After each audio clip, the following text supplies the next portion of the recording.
जितने यहाँ से जो कांड करे गए थे, जो भी टेररिस्ट थे, वहाँ से सर काट के यहाँ लाते, कनॉट प्लेस के सेंटर में लगा के फिर आग लगाई जाती इनमें। कि जो हम लोग इंदिरा गांधी किया था वैसा ही हमला, एक बार तगड़ा हमला हो जाए, लाहौर पे झंडा फहर जाए, हम लोग मान जाएंगे कि जो हुआ है हमला। तो लोगों की रक्षा के लिए कुछ तो करेगा ना, ऐसे थोड़े न रहेगा कि आप किसी को मारोगे चले जाओगे। पाकिस्तान से एलओसी पर फायरिंग चल रही है और आम जनता पर भी अटैक किया गया।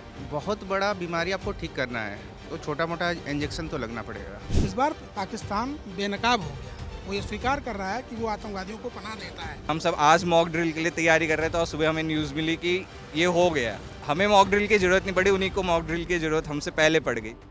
पहलगाम हमले के बाद इंडिया और पाकिस्तान के बीच बढ़ता तनाव देखने को मिल रहा है और उस तनाव का ये एक हिस्सा है अलग अलग तरीके की तैयारियां जो हमारे देश में चल रही हैं। उसी तैयारियों का एक हिस्सा था ऑपरेशन सिंदूर, जो 6 मई की दरमियानी रात हमने देखा। जो तैयारियां आम जनता के लिए चल रही हैं उस सिलसिले में मॉक ड्रिल हुई है। हम इस वक्त दिल्ली के कनॉट प्लेस पे मौजूद हैं। यहाँ पर सायरन बजा और सायरन बजते ही यहाँ की सारी बत्तियाँ बुझा दी गई हैं और ये इसलिए होता है ताकि लोगों को ये बताया जा सके कि कोई विपदा आती है, कोई आपदा आती है या युद्ध के समय में अगर सारी बत्तियां बुझा दी जाए, पूरी तरीके से अंधेरा हो जाए तो किस तरीके से अपना बचाव करना है। तो यहाँ पर हम कुछ लोगों से बातचीत करेंगे और जानेंगे कि ब्लैकआउट के बारे में उन्हें क्या पता था, वो क्या जानते हैं ब्लैकआउट के बारे में, ये उनसे ही समझते हैं। अंधेरा कर दिया गया था, ब्लैकआउट हो गया तो इस ब्लैकआउट के बारे में क्या आप लोग पहले से जानते थे कि यहाँ पे किन सिचुएशंस में ये होता है?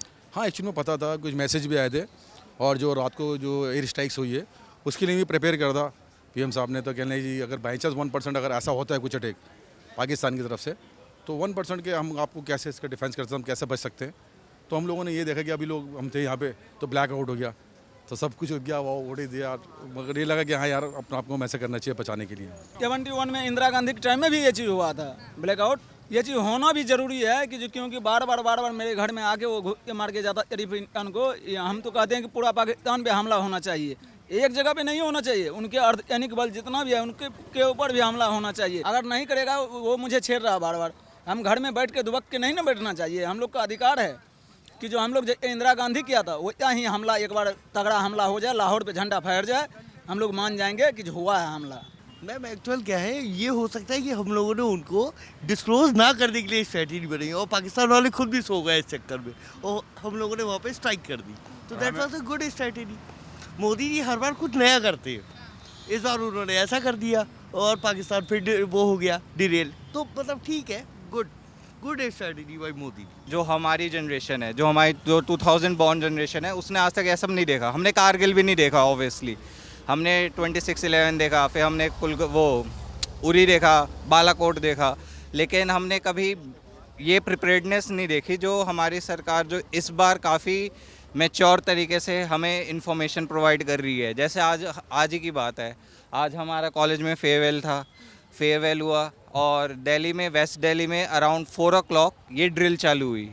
तो उस ड्रिल में हमने देखा कि जितनी भी सरकार की जितनी भी क्या कहेंगे, जितने भी उसके हाँ तैयारियां थी, जैसे कि हमारी फायर ब्रिगेड थी, हमारी पुलिस थी, एम्बुलेंस थी, इन सब का एक कोऑर्डिनेशन हमने लाइव देखा कि अगर ऐसा कुछ होता है तो हमें क्या क्या करना चाहिए, कैसे इवैक्यूएशन करना चाहिए। तो उस हिसाब से वो बहुत ही अच्छी चीज़ थी, हमें उसके बारे में नॉलेज मिली। इज़राइल जैसे हो गया, वहाँ पे इज़राइल, साउथ कोरिया, ताइवान, वहाँ पे इन सब की ट्रेनिंग पहले से दी जाती है, बट हमें आज तक ऐसी ट्रेनिंग नहीं देखी गई थी।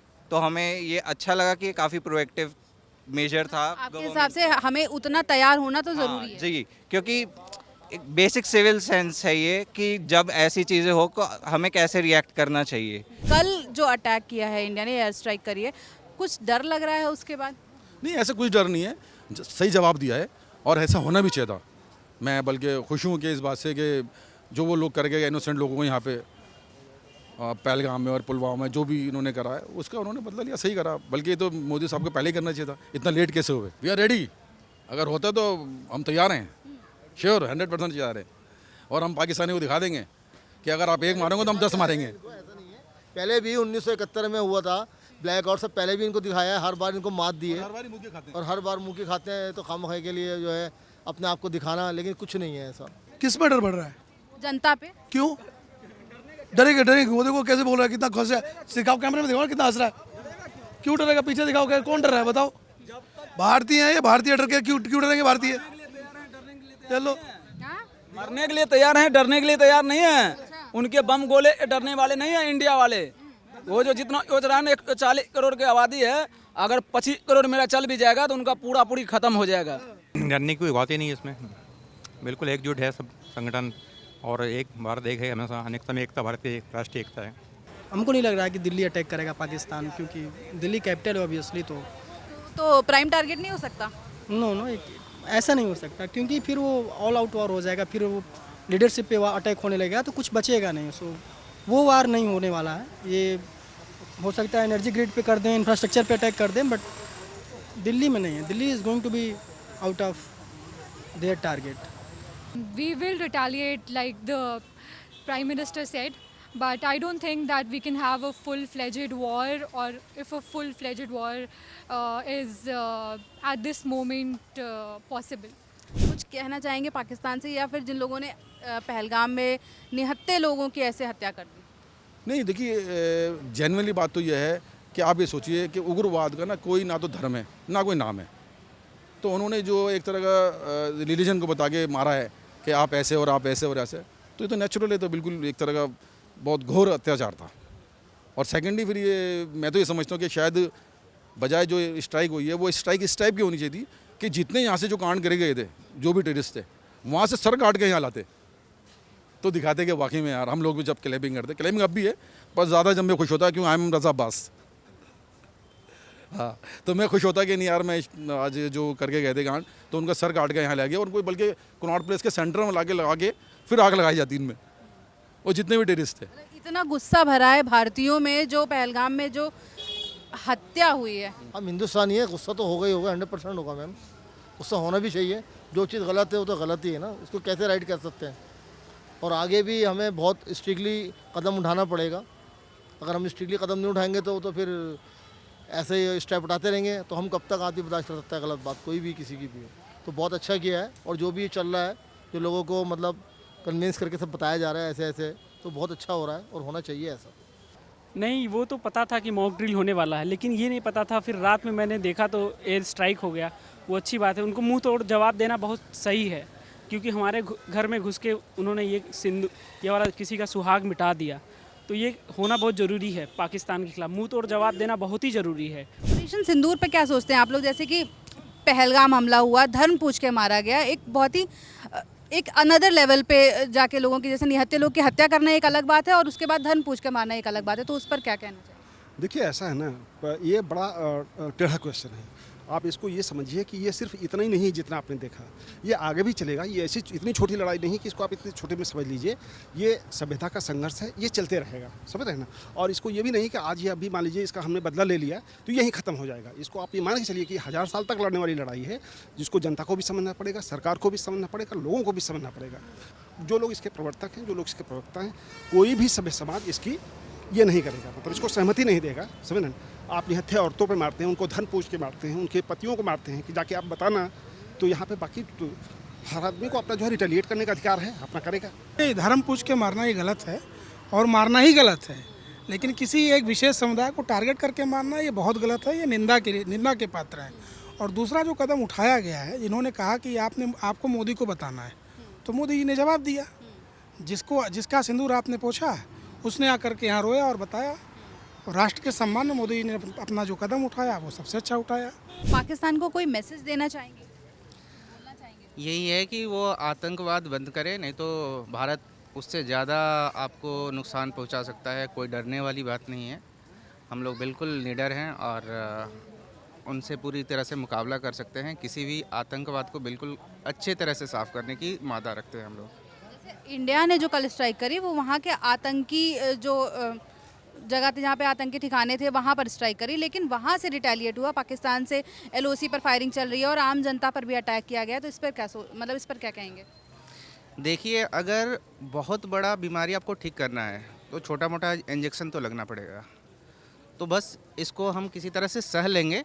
लेकिन हाँ, ये जो एक जख्म है, जो एक कैंसर है, वो पूरी तरह से इस बार ख़त्म होगा, मुझे ऐसा लगता है। मैसेज तो मिस्टर डोवाल ने दे ही दिया है, और अब आगे भी बहुत से मैसेज मिलते रहेंगे, और मोदी जी के तुरुप के पत्ते हैं वो हमेशा चलते ही रहेंगे। पाकिस्तान के लिए मैसेज यही है कि आप जो है मतलब संभल जाओ, सुधर जाओ, अभी टाइम बाकी है। नहीं तो फिर बहुत आने वाला टाइम तुम्हारे लिए बहुत मुश्किल हो जाएगा, संभाल नहीं पाओगे। वो इसलिए मुश्किल हो जाएगा कि आप 1% ही कहते हैं कि आप यहाँ 20 को मार के गए हो, तो हम वहाँ पे 200 को मारेंगे। और हमारी आर्मी के अंदर इतना दम है और हमारे सोल्जर में इतना दम है कि वो निकाल के ही मारेंगे। लेकिन जैसे आज इंडिया ने जब एयर स्ट्राइक करी, उसके बाद पाकिस्तान की तरफ से भी LOC पर फायरिंग शुरू हो गई है, कुछ बच्चों की हत्या कर दी गई है, तो उस पर क्या आप लोग क्या कह रहे हैं कि मतलब वो भी रिटेलिएट कर रहे हैं और फिर से नुकसान पहुंचाने की कोशिश की जा रही है? नहीं, वो अपने आप को दिखाना चाह रहे हैं कि देखो हम रात को स्ट्राइक इंडिया ने की है उनके ऊपर, तो वो दिखाना चाह रहे हैं कि देखो हम भी कुछ कर सकते हैं, लेकिन वो सब बेकार है, कुछ नहीं कर सकते। वो खाली बस ये है कि दिखाने के मारे कि देखो जी हमने देखो जी वहाँ पे मतलब POK में हमने यह करा वो करा, लेकिन वो सब बेकार है। उससे कुछ नहीं होने वाला, ना कुछ बिगड़ने वाला इंडिया का, कुछ नहीं हो सकता, पॉसिबल नो पॉसिबल, कुछ नहीं कर सकते वो। जैसे लादेन का हाल अमेरिका क्या था, जैसे इजराइल कर रहा है, ईरान के साथ वैसा ही हाल इनके साथ होना चाहिए। वही इजराइल वाले ही होना चाहिए सर्जिकल स्ट्राइक। इजराइल घर में घुस के 1 के बदला 5 को मार के आता है, वही 1 के बदला 1000 को मार के आएंगे, तभी हम लोग समझेंगे कि हम लोग सुरक्षित हैं। यही जवाब है हम लोग को कुछ नहीं चाहिए। एक दिन भूखे रह जाएंगे, लेकिन उनको ख़त्म करना ये ज़रूरी है। पाकिस्तान को तो अभी ट्रेलर लॉन्च हुआ है, पिक्चर तो अभी बाकी है। ये तो हमने सीख बताया कि अगर तुम उंगली करोगे तो हमको भी उंगली करना आता है। पाकिस्तान के लिए कोई मैसेज?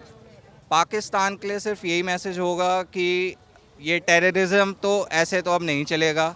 हमारी सरकार बहुत प्रोएक्टिव है, हमें पता है हमारी इंडियन आर्म फोर्सेस को कैसे उन्हें आंसर करना चाहिए, और वो अपना रिप्लाई देते हैं और वो किसी को बता के नहीं देते। जैसे हमने कल ही देखा कि हम सब आज मॉक ड्रिल के लिए तैयारी कर रहे थे और सुबह हमें न्यूज़ मिली कि ये हो गया, तो हमें मॉक ड्रिल की ज़रूरत नहीं पड़ी, उन्हीं को मॉक ड्रिल की ज़रूरत हमसे पहले पड़ गई। तो बस हम यही कहेंगे, ये तो उनका गुबार है, ये जो निकाल रहे हैं। अब कुछ नहीं बचा है, जो हमला होना था वो हो गया है। मोदी जी हैं तो मुमकिन है। ऐसा है, अब ये हद हो गई थी।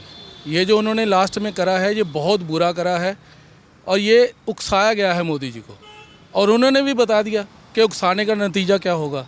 ये बिल्कुल स्पष्ट है, आपके सामने है, दुनिया के सामने है, उन्होंने बता दिया। कुछ टेंशन का माहौल देखने को मिलता है कि आसपास, जैसे ये जो तैयारियां आप लोगों ने बोला कि आप लोगों के लिए भी पहली ही बार है कि ये मॉक ड्रिल हो रही है, अंधेरा कर दिया जा रहा है, तो कुछ थोड़ा बहुत तनाव की स्थिति हो रही है क्या? नहीं, ऐसा नहीं। देखिए, बिल्कुल भी नहीं, बिल्कुल भी नहीं। ये तो एक सुरक्षा का पात्र है, सुरक्षा के दृष्टिकोण से ऐसा करना भी ज़रूरी है, और ये मॉक ड्रिल करना उनके उसमें है, सिस्टम में है। अगर वो ऐसा नहीं करेंगे तो जनता को जागरूक कैसे करेंगे? ये तो करना ही था। उसकी सुरक्षा के लिए बहुत ज़रूरी है कि मतलब जो लोग अवेयर रहें कम से कम। और दूसरी चीज़ ये है मैडम कि जो मैंने क्या कहा कि आतंकवाद किसी भी रूप में कैसे उसको कोई स्वीकार्यता हो सकती है। इन लोगों ने जो कि आखिर एक देश अपने उसके लिए संप्रभुता के लिए, अपने लोगों की रक्षा के लिए कुछ तो करेगा ना। ऐसे थोड़े न रहेगा कि आप किसी को मारोगे चले जाओगे, भाग जाओगे, या मतलब जिसको कहते हैं। तो इसका जवाब दिया जाना बहुत ज़रूरी था। और ये भी है कि ये सिर्फ इतना ना समझिए कि 1 को 2 को मार के जो है हमारी चीज़ें ख़त्म हो जाएंगी। ये सभ्यता की लड़ाई है, इसको थोड़ा गहरे विश्लेषण करना पड़ेगा। इसके जो लंबरदार हैं, इसके जो प्रवक्ता हैं, जो इसको प्रवर्तक हैं, उनको ये मैसेज जरूर जाना चाहिए कि ये सभ्य समाज के लिए स्वीकार्य नहीं है। आतंकी अभी हम देखें कि अभी भी बाज नहीं आ रहे। एक पहलगाम में हमला हुआ, उसके बाद इंडिया ने स्ट्राइक करी, उसके बाद आज भी हमला कर रहे हैं वो लोग। मतलब बॉर्डर पे फायरिंग हुई है जहाँ पे कुछ बच्चों उनकी अपनी पब्लिक को दिखाने के लिए कि हम भी कुछ कर रहे हैं, बाकी और वो कुछ नहीं कर पा रहे, और ना ही वो उनकी औकात है कुछ करने की। ये सिर्फ मोदी जी हैं, ये उनका डर, अंदर से डर रहे हैं लेकिन बाहर से दिखा रहे हैं कि हम डरे नहीं हैं, सिर्फ उनकी अपनी पब्लिक को दिखाने के लिए, बाकी और कुछ नहीं है। जो होना था हो गया। पाकिस्तान में लोग डरे हुए हैं, बिल्कुल डरे हुए हैं। वो तो पहले से डरे हुए हैं, जब से पानी बंद करा उनको तो लग रहा है कि पता नहीं क्या हो जाएगा, क्योंकि पाकिस्तान को एहसास हुआ है। इस बार पाकिस्तान को इस कदम से एहसास हो गया है कि ये जो भी पाकिस्तान के द्वारा किया गया, उनके मिलिट्री ऑपरेशन जो भी हुए, हम नहीं कह सकते कि आतंकवाद तो सब जानते हैं, पूरा विश्व जानता है कि कहाँ पल और पुस रहा है, उसका जो भी भरण पोषण वो पाकिस्तान करता है। तो ये किसी से छिपा तो कभी नहीं था, लेकिन राष्ट्रवाद के जो विश्व के पटल पे जो लाया गया, इस बार पाकिस्तान बेनकाब हो गया। वो ये स्वीकार कर रहा है कि वो आतंकवादियों को पनाह देता है। पाकिस्तान जो है एक तरह से ऑफिशियली वो एज स्टेट वो आतंकवाद का जिसको कहते हैं पोषक देश बन गया। सारी दुनिया इस चीज़ को समझ चुकी है। जो जिसको कहते हैं ना कि वहाँ आतंकवाद के मदरसे हैं, फैक्ट्रियाँ हैं जो इनको मतलब जो ये करती हैं, इनको ट्रेनिंग देती हैं, उनकी आर्मी उनको ट्रेनिंग देती है, और उसके बाद वो भेज देती है भारत के या कहीं पे भी जो है विभिन्न उसमें जो है कि वो जाके जिसको कहते हैं धर्म के नाम पे, मजहब के नाम पे लोगों की हत्या करें। कश्मीर जो 1950 से ही इस सब चीज़ों की झेल रहा है। बीच में 1980 के बाद से आपने देखा वहाँ पे पूरा जिस तरह का जेनोसाइड हुआ, जिस तरह की चीज़ें हुई हैं, वो अब जो है 370 हटने बाद वहाँ थोड़ी सी चीज़ें सुधर रही थी, तो बहुत लोगों को खल रहा था। तो ये जो चीज़ें हुई हैं उसका यही परिणाम था और इसको तो भुगतना पड़ेगा, इसमें कोई दो राय नहीं है। और एक चीज़ में थोड़ा सा गहरी बात है, लेकिन आप ये समझ लें कि जो है धर्म के नाम पे बना हुआ देश वो फेल्ड स्टेट है, two nation theory fail state है। अगर इस्लाम ही उनका कॉमन बाइंडिंग फैक्टर होता तो पाकिस्तान के अलग अलग हिस्सों में इस तरह के जो है चीज़ें या अलगाववादी चीज़ें नहीं चल रही होती। वो ख़त्म चीज़ है, उसको समझना पड़ेगा। सभ्य समाज कैसे बन सकता है, सभ्य सत्ता कैसे चल सकती है, कैसे बाकी चीज़ें हो सकती हैं, वो जब तक आप नहीं समझोगे तब तक ये अगर आप मानो कि हम जो है जिहाद के नाम पर या इस तरह की चीज़ों के नाम पर आप देश चला लेंगे, देश की इकॉनमी चला लेंगे या इस तरह की चीज़ें चल रही, वो होने वाली नहीं है। वो होने वाली नहीं है, वो होगा भी नहीं। आज नहीं तो कल वो उसको फेल होना ही है, चाहे जैसे होगा। क्योंकि आप कहाँ तक जाओगे भाई, बाकी दुनिया में जो सभ्य समाज है इनको कैसे स्वीकृति देंगे कि आप इस तरह से धर्म के नाम पर ये सारी चीज़ें करते रहोगे। जब हम दिल्ली के कैनॉट प्लेस पर लोगों से बातचीत करने आए थे कि मॉक ड्रिल के बाद और ब्लैकआउट होने के बाद क्या वो कुछ डरे हुए हैं, तो हमें लगा था कि शायद कुछ लोगों में थोड़ा सा डर हो कि तनाव की स्थिति पैदा होगी तो वो कैसे बचेंगे। लेकिन लोगों से बातचीत करके समझ में आया कि उनके बीच कोई भी डर नहीं है और वो हर तरीके की स्थिति के लिए तैयार हैं और सरकार और आर्मी का साथ देना चाहते हैं। नमस्ते, मैं हूँ रक्षा, कैमरे के पीछे राशिद हैं। देखते रहिए द लल्लन टॉप।